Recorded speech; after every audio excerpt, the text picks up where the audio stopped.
It is no secret that there is racial unrest in America. There is a prevalence of more obvious incidents like violent attacks and hate crimes, but what about smaller, subtle, and more persistent forms of racism, such as microaggressions? Psychologist Daryl Wing Su defines microaggressions as everyday insults, indignities, and demeaning messages sent to people of color by well-intentioned white people who are unaware of the hidden messages being sent to them. In other words, subtle racial expressions that are veiled in everyday conversations. I'd always say, oh, I'm from California.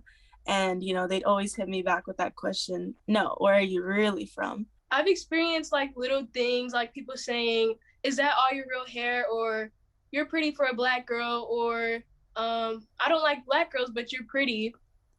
I was constantly shocked that other people of color were comfortable in making those assumptions that because I was Asian, I was good at math, or that if I was having trouble like reading the board in class or something, that it was because like my eyes were small.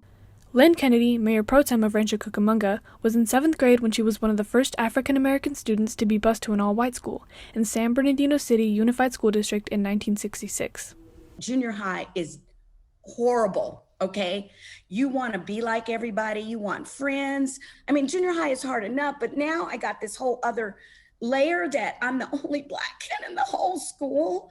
So the type of behavior that I experience, my mom and dad never said they're going to hate you because of who you are, the color of your skin. Kennedy says that looking back at racially based judgments and comments she heard from both peers and teachers, her experiences were definitely microaggressions, even though she and her parents didn't really describe it that way.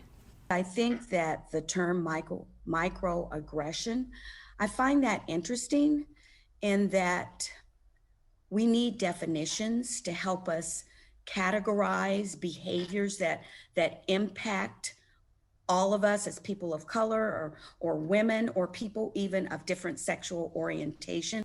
After college, Kennedy became an educator, then an administrator where she worked with young people of color and prioritized teaching other educators how to approach racial misconceptions.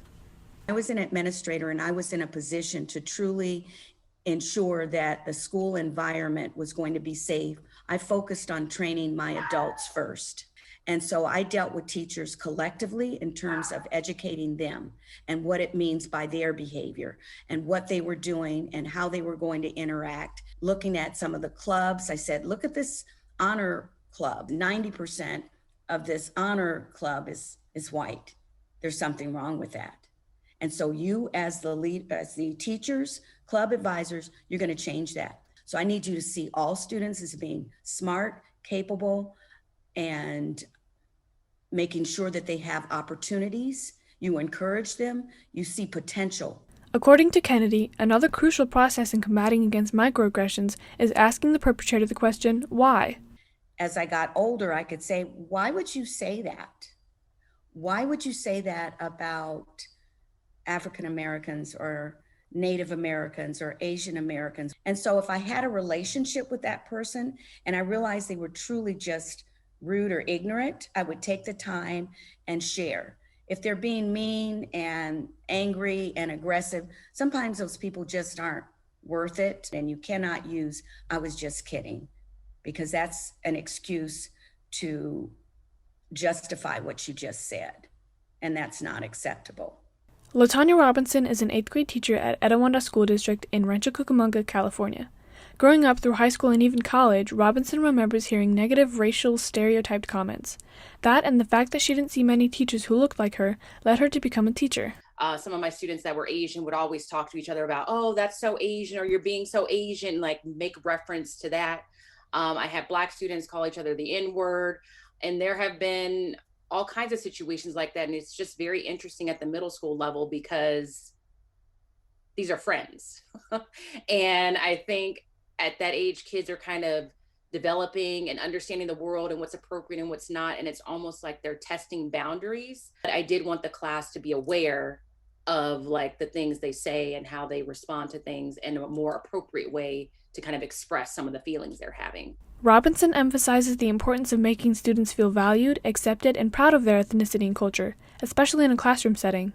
So, even with me, like wearing my hair in its natural state, like that to me is like a visual for some students that I am proud of who I am. And even last year when I said, if you are Black, be proud that you're Black, don't shy away from that. And some of my Black students were like shocked that a teacher would say that. And I know that I never had a teacher say that to me. I never had a teacher give me that kind of permission. So I think we have to continue to educate people, and we have to stand up when we hear something in a way that's respectful so that people can know. I definitely think it's valuable to everyone that you do speak up and correct them.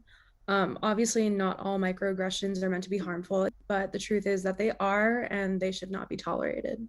When you are faced with microaggression or racism, it's a reflection of them. You know, it's a reflection of their insecurities. It has nothing to do with you. Be Asian and be proud. This is Sammy Johnson reporting for PBS NewsHour Student Reporting Labs from Etiwanda High School in Rancho, Cucamonga, California.